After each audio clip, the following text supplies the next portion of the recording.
Excellent technologically. He puts all kinds of We've stuff got up. a special Saturday morning show for everybody, and I am delighted to welcome America's toughest sheriff and America's toughest lawyer, Sheriff Joe Arpaio and Larry Klayman. Gentlemen, welcome to the show. Thank you. Yeah. Thank you, Jason, my good friend. It's our pleasure. Pleasure to see you both. Now, Larry, you and Sheriff Joe have launched a new initiative to really help support America's law enforcement at this unprecedented time. I'm talking, of course, about this effort, americassheriff.org. Can you tell us a little bit about the new webpage and what it is that you and the sheriff are going to be doing? Well, it's more than a web page. It's a group. It's a nonprofit. We set it up recently. Sheriff Joe and I are partners in effect. We're running it. And it's to be a hamburger helper to law enforcement. In other words, no one is standing up for our local police or other law enforcement. Even our Justice Department does little to nothing. We've got these DAs elected with Soros money, for instance, in Philadelphia, who are persecuting police officers based upon their private social media accounts, firing them. And people are being, that is, the police officers themselves, being attacked in the streets, maimed, and killed. So we, the American people, need to rise up. And who better than Sheriff Joe Arpaio, America's toughest sheriff, to head this group? And he's forming a role here in terms of educating the American people. And we're going to be taking hard action in the courts and elsewhere to protect our law enforcement, because no one else, frankly, is doing it. I turn it over to the sheriff because he's the expert on these things. Sheriff Joe? Well, this is thank you, Larry, for getting involved. We need more people like you. A lot of people don't have the guts to speak out. And sometimes when they speak out, all they do is talk. Our program is action, not just talk. Although talk is important, get the word out, publicity, let people know what we're doing. So I want to thank you too, Jason, for that. But I spent 55 years in law enforcement, over 55 years all over the world with the feds. I was a cop in D.C., walked the black beat for 4 years, and then became a federal. I went to Vegas, locked up Elvis. That's my name to fame. Wow. That police. Actually, I grabbed him 100 miles an hour. I took him down a police station. I gave him a pass. But that's another story. So something has to be done. There's a war on cops. I've been talking about that for the last 2-3 years, raising money to help the police that are thrown, as I say, under the bus for political reasons. That's sad what's going on. You know, these mayors and governors and police chiefs, the minute some heat comes down, their first call is to the Civil Rights Division. Actually, the first call is probably to the media so they can cover their butt, because they don't like a video going viral and then they all start shaking because they don't have the guts to face the music. I'm talking about the politician. So who suffers? The cops. They don't even give them a chance to go through the system, through the investigative process. They hang them before they even have a chance to go home at night. So that's bad, really bad. So Larry and I were going to crack down, and Larry has the courage to sue people. Now, I lost the election. I'm not going to get into that. To a Democrat who got $3 million from Soros. And by the way, I hear there's some problems at the Justice Department. I'm not going to criticize the Attorney General, because from day one, Donald Trump has been my hero. It took me 80 years to find one. So I'm with him to the bitter end. But it's tough running a bureaucracy, running a country. And so I'm a little concerned. And I'm not going to badmouth the Attorney General, but I don't like the idea that they don't investigate when voting or the political decision is about to be made. Why did they go after me, Obama and Holder, the day before voting started? The day before voting started, that are going to put me in jail on a Mickey Mouse contempt of court. So I needed help. Larry helped me, and a lot of cops are going to need help. What I like about Larry, he's not afraid to sue. So I'm hoping I talk to Larry. I'm sure he'll do it at the appropriate time. One way to get back at these political figures is to sue them. They don't like to be sued. Nobody likes to be sued. So that's one mission. And the other mission is try to help the cops, their families, and defend the cops from the beginning. And so that's our mission. And I'm looking forward to that. Larry and I are a good team, and it's for the good of our country. A lot of patriots out there. Larry is one of them. So someone has to speak back. Someone has to fight, because we got a big problem in our country. As I said, I'm for President Trump. Day one, July 2015, I was the only one that introduced him. Everybody shied away. And after all my elections, I think I've been through 16. This is one that I'm very disgusted at for some reason, maybe because I'm getting old. And by the way, I'm going to tell you my age. I'm proud of it. Of course, that's one reason I lost. I'm 88, going on 89. So I want the whole world to know that. I'm out there working 14 hours a day. You're talking to me, Jason. I think you understand what I'm talking about. Not at 88, but when you're 88, you're getting up there. And you're looking at me. And you're probably saying, gee, this guy, he's 88. He's lying. When was he born? Well, I have a birth certificate can prove it, okay? I'll show you my birth certificate if you don't believe it. I'll show anybody my birth certificate.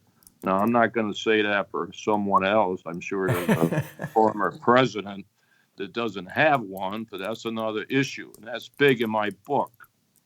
It's coming up. All the facts are there. So thank you, Larry, for the guts, the courage. We need more people like you. And one thing about Larry, he has to make a living, but he's doing it not just for money. He's doing it for what's good for our country. There's a big difference there. A lot of people support the president, but does it come from the heart or the political mind that they support him? Mine comes from the heart. The big difference.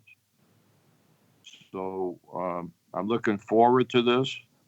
Larry came up with this idea, and I've been raising money for cops in another situation for 3 years to help the families. Now we're going to join forces. We're going to do something. And this is, if there's any time in our country, we need Larry Klayman and Joe Arpaio. This is it. Believe me, what's going on in the streets and elsewhere. Well, Jason, it's a mutual admiration society. I've gotten to know the sheriff extremely well over the last many years. He's a patriot. He's unafraid.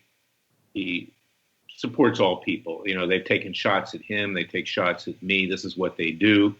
They're vicious on the left. And the more they do it, the more we push back. In many ways, we're like the president himself. And what we need right now are for the American people to rise up and to do it for themselves and to support americassheriff.org. And also go and you can get our gear as well. You can even, get T-shirts and you can get badges and things like that, because we need to show that we're proud to be Americans and we're proud of law enforcement. I had a brother who was a police officer. He's still alive. He's much younger than I am. He's now trying to be a lawyer. But I know what it's like to be a cop. I've been a law enforcement officer myself. I was with the Department of Justice. And I was with the Department of Justice when justice actually did something at this point in time. And The sheriff just alluded to something which I think tells you a lot, is that the Justice Department is not just failing to enforce the rule of law with regard to these domestic terrorists on the left, these radical leftists, who were even in the streets of Beverly Hills a few weeks ago wearing T-shirts, "Eat the Rich," like Jeffrey Dahmer, "Kill the Rich." They have been attacking people, they've been harming people, and yet they do nothing. Our government does nothing about that. The president wants to do something about it, but the Justice Department does little to nothing. But just in the last few days, and I don't know the facts, and I'm not supporting anybody here, but I find it curious that the Justice Department arrests so-called militia leaders in Michigan. If I had to guess, they probably didn't do anything overt to try to kidnap the governor. They probably just shot off their mouth because they were upset. And that's what's been happening. But yet they want to make a show that the right wing somehow is the problem here. And they're not. Okay, this is isolated if in fact what occurred claims to occur. But why aren't they locking up people on the left, the radical left, Antifa, radicals of every race, color, creed, religion, and sexual persuasion? It's not something which is localized with one particular group. And the sheriff and I realized that the only line of defense that we have that's, in terms of the government is law enforcement. And these people risk their lives every single day, as the sheriff did and does. And the people around him in Maricopa County. And he speaks the truth. That's why I love the sheriff. He's always spoken the truth. He was unafraid. He told the truth about Obama's birth certificate. He never said Obama was born in Kenya. He said the birth certificate is fraudulent, and you don't have to have an IQ higher than 50 to figure that out. But he did a forensic analysis and proved it, but no one would listen to him. And instead, they branded him and people like me racist because we were questioning simply a fact that needed to be known to the American people. And this is why I love the sheriff, and because of that, we're going to make a dynamic duo here because we're not afraid. We'll do what needs to be done. We're not saying we're at the level of the founding fathers, but we're aspiring to be at that level. And that's what the American people need to be right now. So I hope people will go to americascheriff.org. There's two S's in the middle, americascheriff.org, and donate it. It's tax deductible. It's a nonprofit. And also support the cases that we're going to bring. I already have one case that I filed at Freedom Watch, but we're going to be filing these new cases with regard to law enforcement officers through America's Sheriff. And we hope to have the support of law enforcement everywhere. We hope to travel, get out there and speak, to educate people. The Sheriff's book is a great opportunity. I urge people to buy that book and to buy my book, It Takes a Revolution, Forget the Scandal Industry. He's prominently featured in my book, and I understand that I'm featured in his to some extent. And, we are two people who believe in the same things, and there are many people who do as well out there. I think the majority of Americans do. Whatever your political persuasion, we know that we need law enforcement. And Sheriff, in 55 years in law enforcement, did you ever imagine that we would see the types of things we've been seeing for the past several months in the streets? I mean, burning police cars, fighting with the police, just brazen criminality. People are afraid to leave their homes, and the news would tell us that this is a concoction of the right wing. No, I lived through, excuse me, I lived through riots in early, excuse me, not that I'm getting old. I have a little touch of the flu. It's the flu. Don't worry, you can't catch it. But what I'm concerned about, and I look at the big picture. I'm always looking at the big picture, even though was a local sheriff. Because I was head of the DEA, Federal Drug Enforcement, in Turkey, Syria, Mexico, Central America, South America, Texas, Arizona, with the feds, top guys. And if I learned something when I was in foreign country, I worked with Noriega, I can go through all that. And they have TV now in this system. They know what's going on. How do you think they feel when they see cops standing by, buildings being burned down, no one doing anything about it, And we're supposed to be the most powerful country in the world. We can't lock up some looters or people, and cops are just standing there. So I look at the reputation of this country worldwide, not just what's happened domestically. And it's sad, sad. Cops are afraid to go and make an arrest because the mayor, the police chief say you can't do it. No, they would never say that with me because I would have raided all these places. I already proved that on other issues because I'm elected. I'm elected. I don't report to anybody but the people. And for 24 years, I did that. So the poor cops, they're there doing nothing. And if they did something, it'd be under investigation, especially if they got on the video. Well, these videos control everything too, because the politicians use the videos as an excuse. They think the videos are all accurate, but they could care less. They have to show their people, oh, see, we're doing something right now. We're not going to let these cops get away with it. And the cops, the dangerous part, the cops now, some of them are afraid to do anything. Why would you pull a car over and be proactive, maybe find a dead body in the trunk or drugs, when if you pull somebody over and you say something wrong, or even trying in the heat of passion to protect yourself and the people, they're going to go after you. So why should you take a chance and do that? They're going to just wait for the 911 call or the dispatcher to dispatch them instead of being proactive and stopping people, legally. No. So this is a bigger picture. When you talk about law enforcement and protecting the cops, they have to be backed up.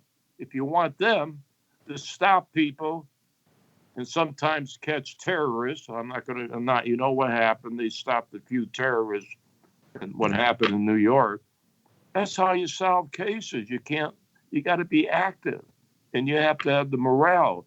You have to know you're being backed up by your superiors. That's not happening.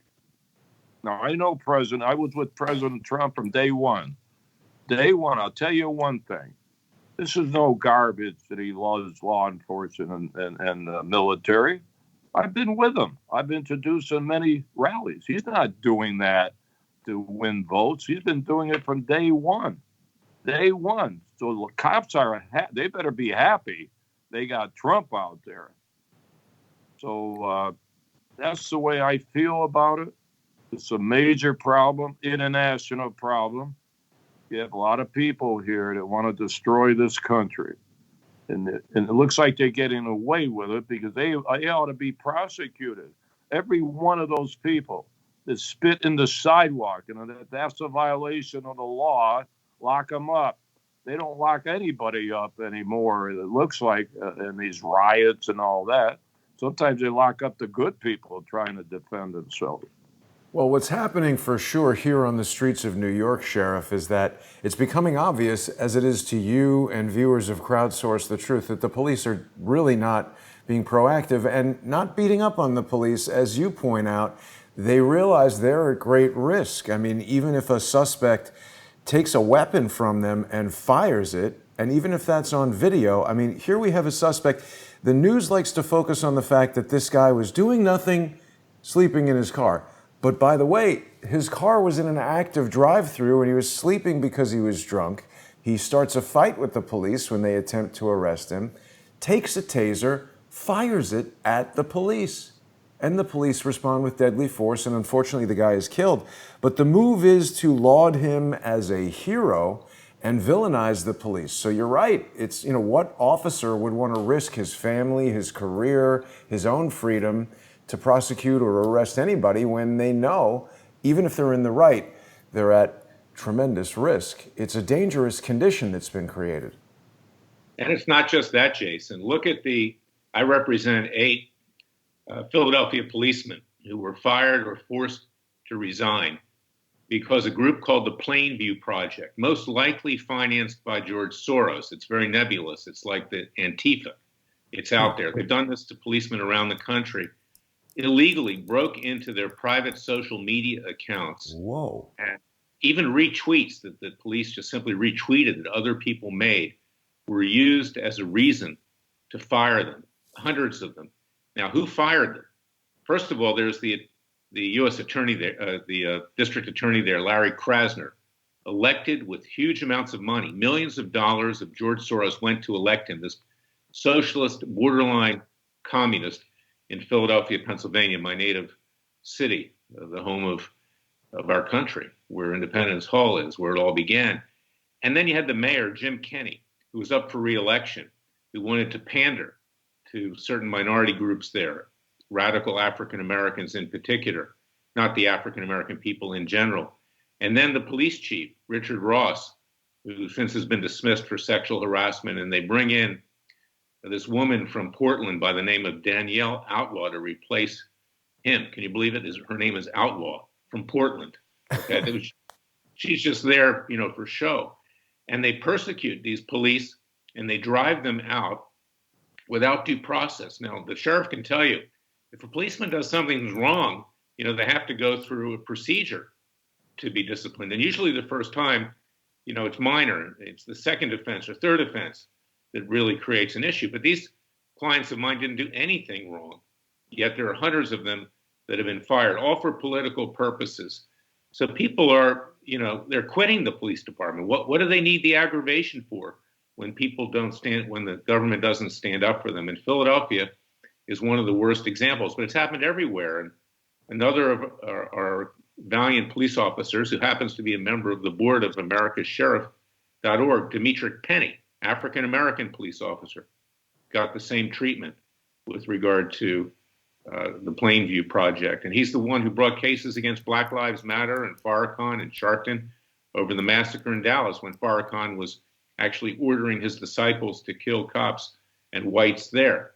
So this is what we're up against, and it's why you need a group like America's Sheriff.org to fight back. And who better but the sheriff, because he is the true American hero. He's the true embodiment in the modern world of our founding fathers, who was unafraid, who's risked everything for what he believes in. You look amazingly good, even for 78, Sheriff Arpaio. I have to say, I thought you were 81. You look fantastic. Oh, come on. You need I look like I'm 81. Come on, everybody says 69 or 70.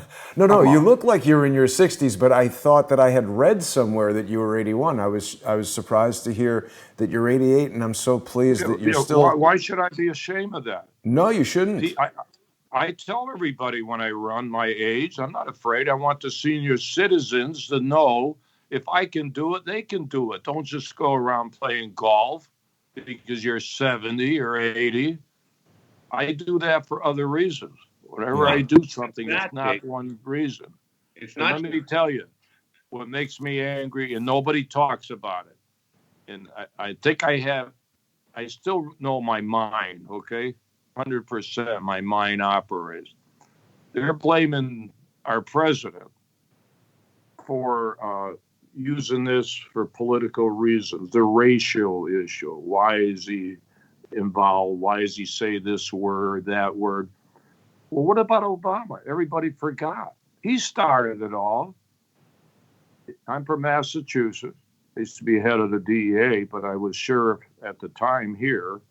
Remember when the police officer or security guy grabbed a black college professor?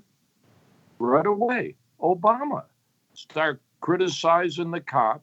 First of all, why is he involved in a local arrest? And it got so bad that he invited both of them to the White House, and he and Biden had beers to show they treated him. Remember that? Well, Obama set that example right off the bat.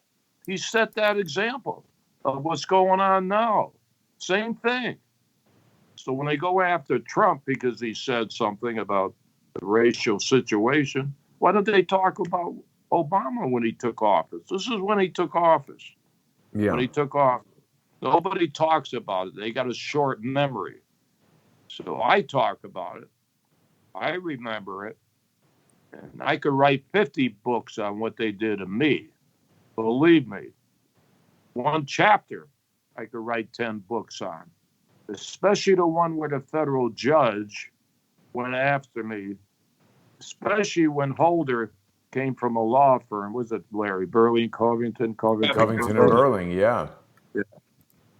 Well, guess what? Holder came from that law firm, became attorney general. In 2009, they went after me in their 100-page report, whatever they have.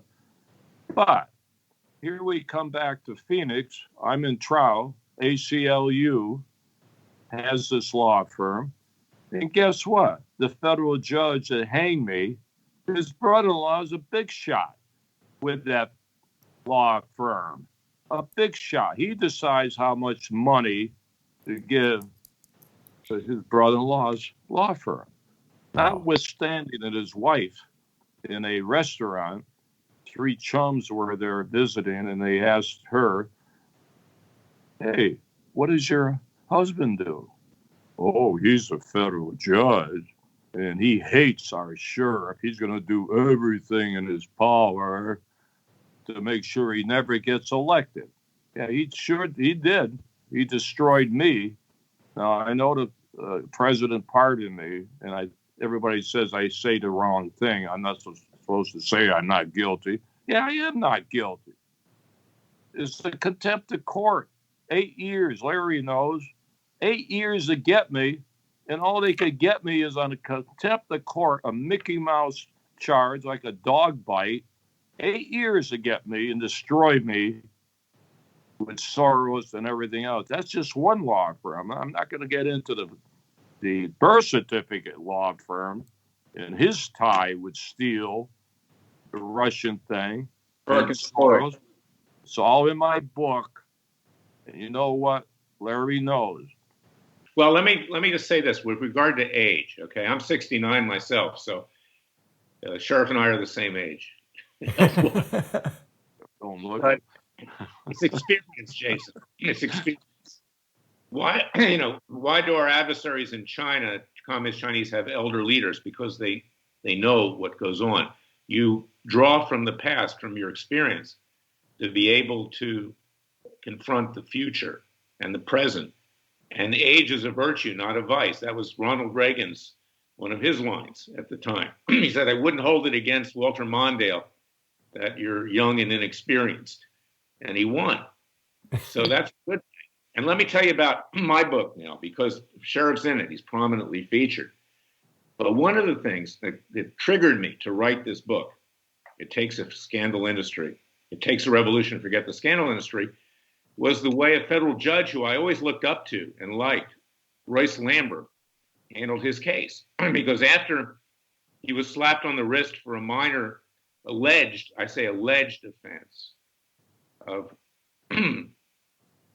profiling, he was found liable for a misdemeanor, not for a felony. Yet CNN, the Huffington Post, and Rolling Stone branded him as a convicted felon. And as far as Rolling Stone, they said he had been thrown in prison already. Wow. Now, I brought a defamation suit because I thought the sheriff could really set the tide against the leftist media to hold them accountable. And it landed in front of Judge Royce Lambert quite by accident, randomly. And I said, my God, grace of God. This is great. We've got a judge who has the courage. Well, it turns out that Judge Lambert has lost his courage, unfortunately, and threw the case out, said there wasn't actual malice to bring it because the sheriff's a public figure. Well, that's not true because, see, these networks know the sheriff's history intimately. And what is the standard of actual malice? It's publishing something which is false or in reckless disregard for the truth. They knew he was not a convicted felon. They knew he was not thrown in prison, yet they defamed him to destroy him. And why do they want to destroy the sheriff? Not just because they hate people like the sheriff and me and anybody who'll stand up to them, but this was a way to get to President Trump because the sheriff's a strong supporter of President Trump. And President Trump is a supporter of law and order and legal immigration. So they used him as the whipping boy. And then another federal judge somewhere else made an exact reverse ruling. It said, well, if you call someone a felon and they're really just convicted of a misdemeanor, that is libelous. That is defamation. Per se, isn't it? Yeah, and it is because it harms you in your trade and profession. I gave that to Lambert, and he basically said, go somewhere else. This was the final straw. And this is why I wrote It Takes a Revolution to Forget the Scandal Industry. It was in me, but it was the trigger. Because if the one judge that I had faith in sold out, then what's left? And I've been there for 43 years.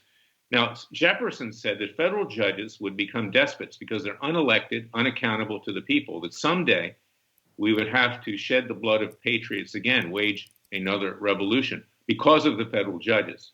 He was against them in the Constitution. He didn't want them in Article 3.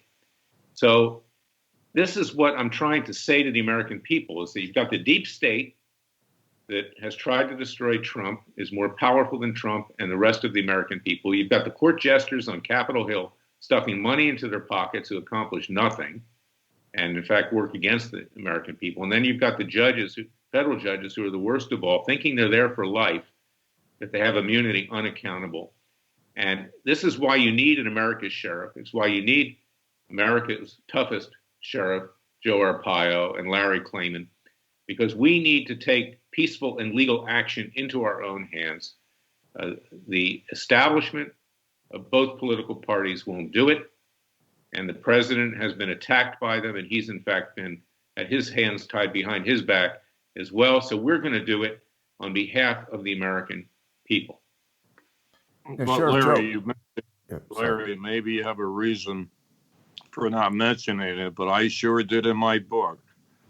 That same judge, Zullo, and thanks to you, we met in chambers. Remember that? Yeah, well, we had a client, and I don't talk about him anymore because but well, I can talk. Different reasons. But the fact is that we brought someone who was a whistleblower to Judge Lambert, and he was instrumental in getting that whistleblower immunity, someone who had knowledge of the mass surveillance of the American people, and including Supreme Court justices.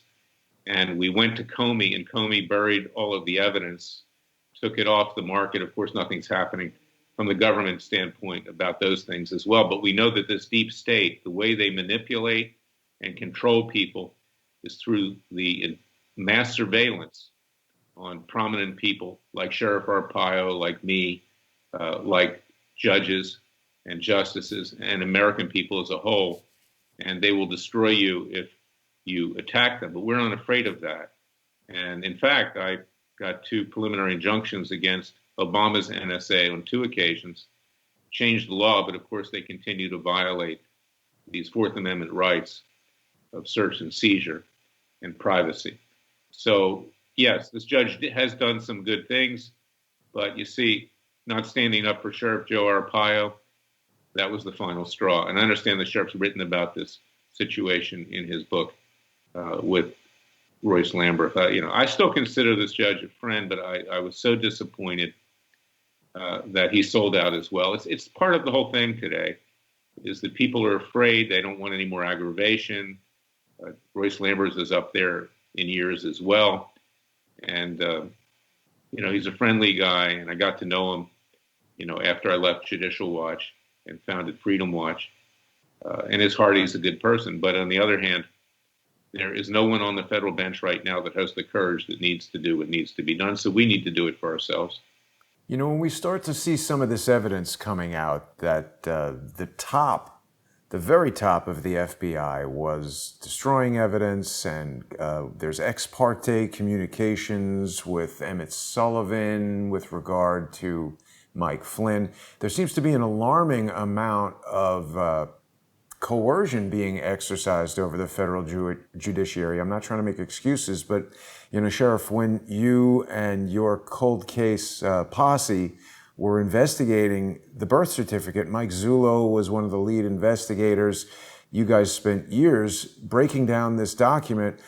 Sheriff, today's the first day you and I have ever spoken, but I am a digital media and visual effects expert, and I have been for more than 30 years. The forgery of this document is so obvious to me, and the research that you and your team did pointed out with no equivocation.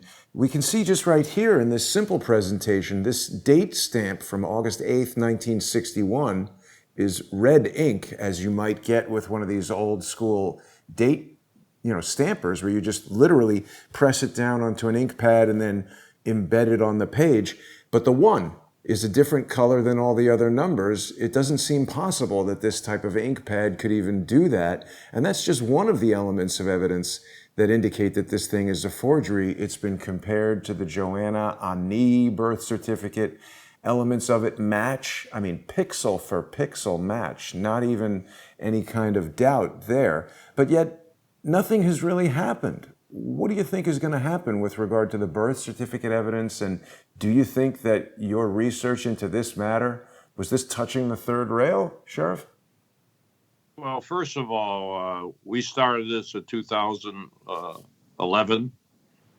The Tea Party came to me, about 200 signed a petition. You're our sheriff. We want you to investigate the birth certificate. Now, I'm not stupid. I've been with the feds for 28 years as a top guy. But then I also said I'm the sheriff.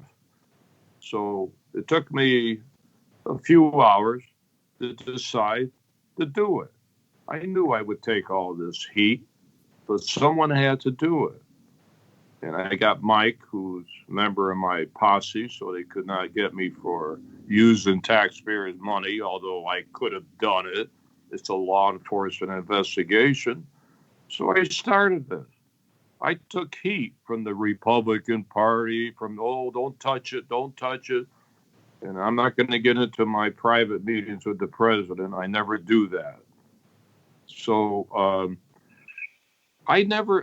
when I had my first press conference, all I said was, I could care less where this guy is born. I don't care.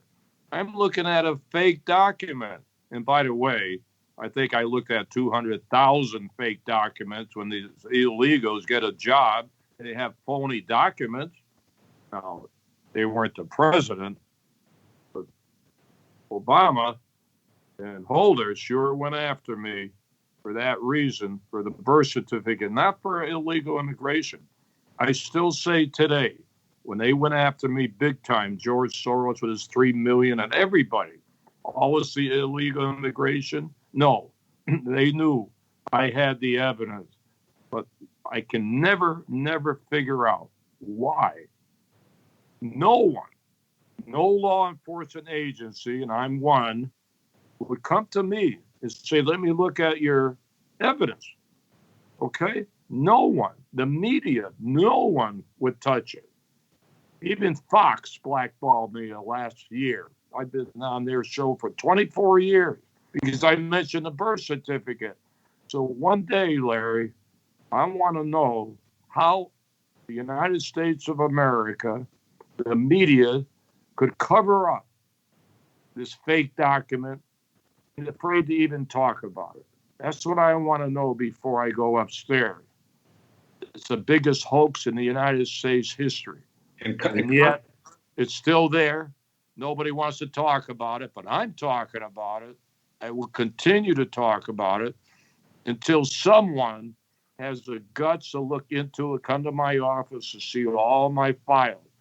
Statute of limitations, okay, I don't care about that. I just wanted Congress to look at it. I will do it. Yeah, Jason's very, very smart. He actually broadcast and recorded a citizens grand jury we did where we indicted Mueller last year before COVID hit. And technologically, he's very, very good. But there are things on that birth certificate, notwithstanding the expert forensic analysis that the sheriff and Mike Zullo had retained to do that, that are just obvious. For instance, the reference to the fact that Obama was African American, the word was not used in 1961. It was either black or Negro. No other birth certificate in Hawaii contains that language in and around that time period. That phrase was coined by Jesse Jackson in the 1970s. So there's absolutely no way that this thing is accurate. And, the only one that ever did anything, I filed lawsuits in Florida, my home state, because the Florida election laws are very, very strong. And judges threw the cases out without even an explanation, without even writing why they threw them out, just dismissed. And the Florida Supreme Court wouldn't take it up either. Of course, that's very leftist, the Florida Supreme Court. But the only judge who actually did anything was Chief Justice Roy Moore, also my client, of the Alabama Supreme Court, who ruled that Alabama election rules required an original birth certificate to register to be a political candidate, not just president, but any political candidate. And you know what happened to Judge Roy Moore? They threw him off the Alabama Supreme Court as a result of that and some other things, where he stood up for a legal interpretation of the Constitution over gay marriage. He's not a homophobe at all, but there's nothing in the Constitution that provides a right of gay marriage. And Justices Alito and Thomas have just said that this week. This was a total fiction. So you need people like that. And he doesn't get on Fox News either. Hannity ran away from him as he ran away from Sheriff Arpaio, me as well. You can't say anything on Fox News that touches a nerve and get on there. You have to parrot the same stuff that everybody else says over and over again. And who do they have on? People that don't do anything. They're just pundits for the most part. I think it was an illusion, Larry, for a while. People like Barry Diller and Rupert Murdoch put together Fox News and were able to successfully fool conservatives for a number of years. But in my view, Larry, any of these corporate-owned, corporate-sponsored news outlets, they have an agenda that does not align with the people of the United States other than selling them stuff. So, that's why I think it's important that independent news outlets like mine grow. And I think it's also important that people support the type of effort that you and the sheriff are doing with americassheriff.org. This is how we, the people, look, I know, Sheriff Joe, you've been in law enforcement for decades. I'm not really effective at going out and fighting a revolution with guns and stuff. My revolution is a media revolution and an information revolution, and I want to work with both of you to help people learn more about this effort and certainly about the birth certificate, because I agree with what you're both saying. It's alarming how just mentioning it invokes criticism of racism. I don't know how you can be racist against a PDF document. All we're saying is a digital document has been forged. How could we go about having why not do a citizen's grand jury about the document? And how could we present it to someone to do something about it? You've been trying for years, Sheriff. Well, yes, Larry, I'm not an expert at that type of legal situation on grand citizens, but Larry is an expert on it, and he knows how to handle it. But all I want is Congress to look at it and maybe change the criteria when people run for president, and at least check something out. Don't leave it to the media. There's no checks and balances. That's all I wanted on this. But I can't get any traction even to this day. And I'm not going to get into the selected service card. That's in my book. You have to be president, you have to be eligible for the draft. And why was it that 18 people, post office, signed up for the selective service? 1980. Why was 18 of them 1980 stamped? Why was Obama 80? There was no 19 on it. So nobody talked about that. That's in my book. So all I want is a little justice, not for me, because I'm going to tell you something. I'm a law enforcement guy, and I should never say this, never, because I lock up everybody. But I almost feel in my heart that if you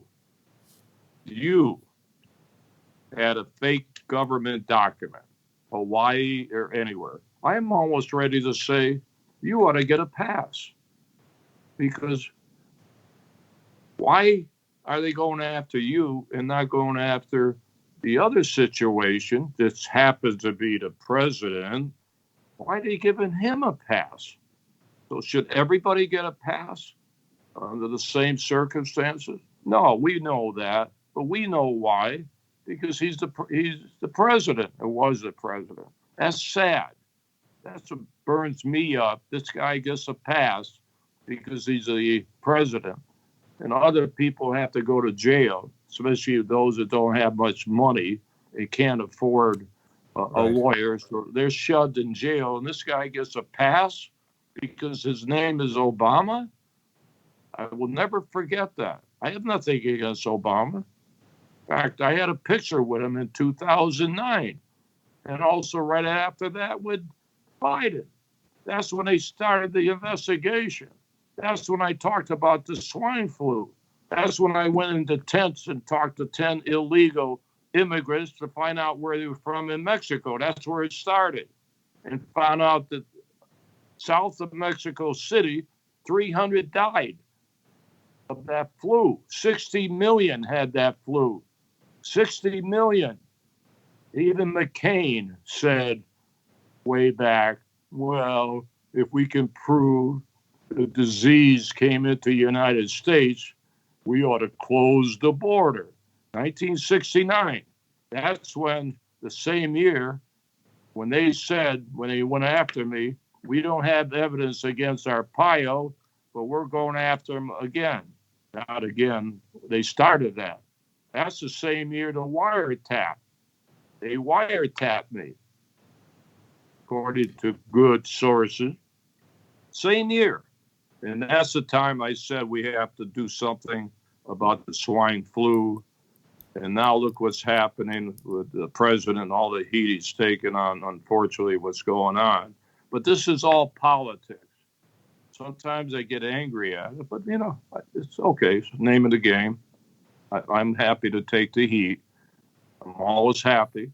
I talk to everybody, every media, love-hate relationship. They want to call, spell my name right. I've been on 4,000 overseas. In fact, I got, who's coming next week is Brussels. Told them to bring some diamonds when they interview me. So they come all over. And I talk because you know what? You're right. You are a big weapon because you can talk out. That's the power of talk radio, the power of the media if it's used right. Power of the media. They run everything, good or bad. Everybody's afraid of the media, afraid that they're going to bad words or they're going to lose votes. And I'm going to tell you this. It's a little scoop. And I because you brought up the corporations, so I have a right to respond to when you talked about the corporations. Yep. Are sports teams corporations? Of course they are. Aren't they business corporations? Why is it? Just my recent loss, which I never should have lost, a primary. I never lost a primary. But why is it all the owners of all the teams in Arizona gave $12,000 to the Democrat who beat me 4 years ago, running again, who's a Democrat, and Soros gave $3 million, and they knew I was running? Why is it they all gave money to that guy? All the owners gave money. And the New York Times interviewed me, Larry. I wasn't worried about the lawsuit. That's done. And you always say don't talk to them. But you know me, Larry. I talk to everybody. So when they interviewed me, the reporter checked the records, the financial records of my was going to be the opponent. Oh, how come all these owners, all these big shots that own all these teams gave money to your opponent? And he kind of slipped. He kind of said, wait a minute. I'm hot. They don't want me. They don't want me back in there because I'll destroy the reputation of Maricopa or the whole state. Hey, I've been sheriff for 24 years. Okay, you know what my response was? I said, hey, if they're worried about the reputation of the state, why don't they win some championships instead of worried about selling beer and popcorn. That was my answer. If they're worried about their reputation, that shows you. It shows you the establishment and the swamp that we have right here in the desert in Arizona. Well, That's what makes me angry. it's not Quick just Arizona. question. Sorry, Larry. Give us some Everybody, insight, Sheriff, into how much money is normally spent on a campaign for sheriff in Maricopa County. $3 million sounds like a large number to me. No, $3 million they gave to my opponent, Soros. I raised 10 to 12 million the last two elections. What sheriff raises $12 million? Which shows you somebody likes me around the United States. They wouldn't be giving money for me. Of course, the sports figures, they weren't going to give me money. They gave it to the Democrat. I'm telling you, I shouldn't be saying this, but I lost all faith in these sports, what's going on anyway. They kneel, they have no respect for our flag and that type of thing. Yeah. Once again, using what's going on today, right? So that's what makes me angry, that after all these years, they go after me because I'm going to ruin the reputation of the state. And aren't they all tax exempt? These sports teams are 501c3s for some reason. Why is that, Larry? they're not 501c3s, but they're exempt under the antitrust laws. And of course, they collude, they fix prices, they divide markets. If they were an ordinary business, they would be broken up. And yeah, but hold on, Larry. I forgot to tell you, they gave from their personal funds the $12,000, not from the team. But they're all the owners of the teams. Come on, right? Yeah, let's not play games here. It's not even personal with regard to the sheriff. The reason is that they're getting down in a crouched position. Is that this Black Lives Matter movement, which is not the way it's been portrayed, but it's a radical group, separatist group that takes on Black Muslim ideology, that wants to not be part of society, that wants to overthrow our government and overthrow the American people. They're afraid of them because a lot of the players and other people are sympathetic of that group or part of that group. So they throw people like the sheriff under the bus, and they themselves are allowing outrageously. The NBA, in my view, is the worst. They have Black Lives Matter painted on the floors of the basketball courts. They let them write whatever they want on their jerseys. Even my former, once proud alma mater, Duke University, is now having them write equality on the back of the players. I mean, we're for equality, but you know what the inequality is? Is that players go to Duke University for 1 year and don't even have to graduate. They just go there like professional athletes and leave. And they're not even students. There's inequality at Duke University right now. So this is the point. There's so much hypocrisy out there. Let's talk about what it is to be a president. You have to be a natural born citizen. It's defined as being born to two American parents in the United States or one of its territories. People that opposed Obama on that basis, because he was not a natural born citizen, also opposed John McCain. He was not a natural born citizen to run for president. Neither was Mitt Romney. But no one makes reference of that. Instead, Sheriff Joe Arpaio and yours truly and people like that who actually tell the truth, we're the racists. Well, we're not the racists. They're the racists. And that's the reality. And these sports teams' owners, they have become racists against themselves. That's how bad it is. And, it's a disgrace. But that's why americasheriff.org is so important. That's why I want you to read the sheriff's book, read my book, because education's important too. But yes, we're going to be proactive. We're bringing lawsuits, citizens' grand juries, everything we can as citizens of this country to restore the vision of our founding fathers, which has been trashed. And who's trashing it? Every aspect of the establishment is trashing it. And the president's swimming upstream. They're trying to destroy him. They've come dangerously close to doing it. Let's pray that he does win the next election. But whether he wins or not, we, the American people, must do it for ourselves, because he would be in office for only 4 years. And as everything goes forward, there's a downward slide, a degradation. A cancer is growing in our society. And americasheriff.org and freedomwatchusa.org we're here to take action on behalf of the American people. So we hope that you will join us.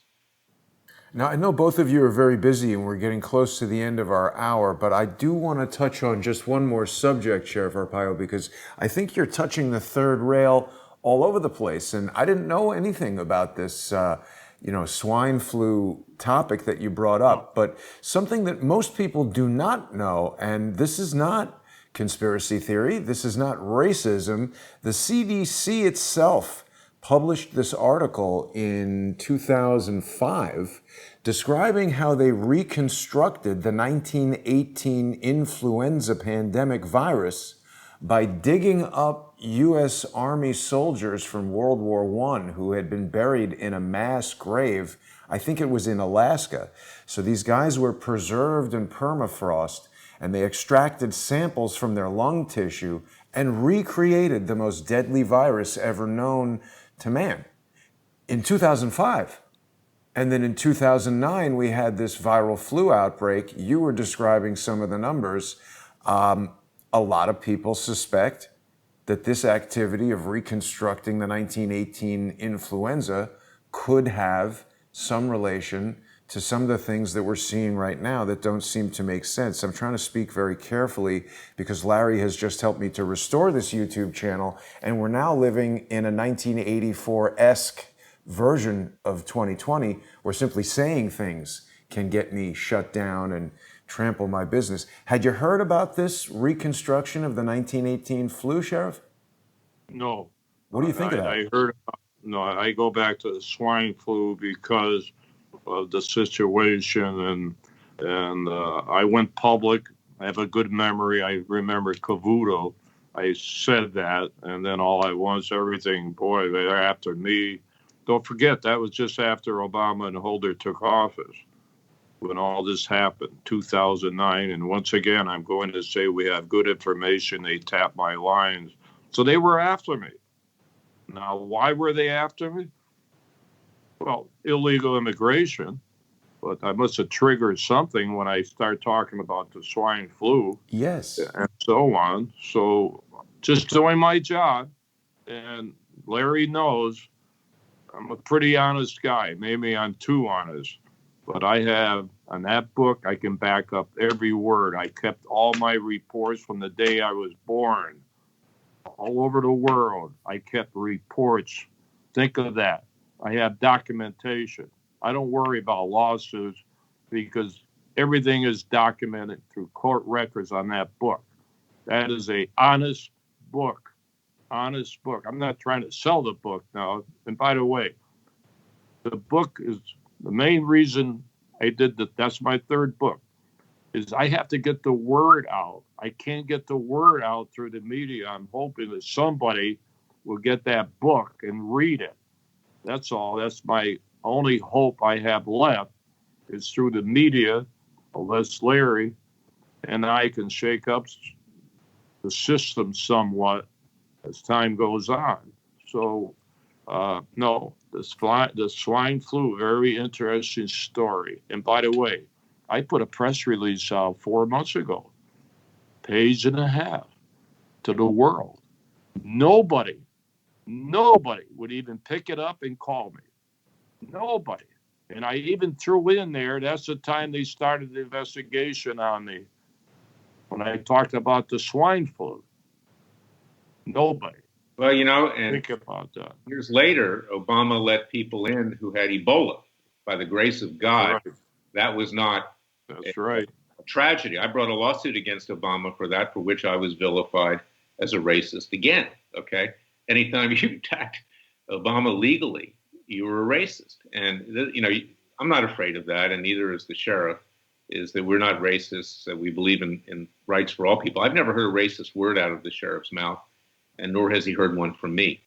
But you have to treat everybody equally, no matter what their sex, religion, sexual persuasion, or whatever. And that's what we do. And the policemen are there to protect us. And we need to remind ourselves of that, because no one is above the law. No one should be above the law. Unfortunately, today, there are a lot of people above the law. Most of them live in Washington, D.C., and are part of the establishments of both political parties. They're above the law. No one's been held accountable for anything, not in my lifetime.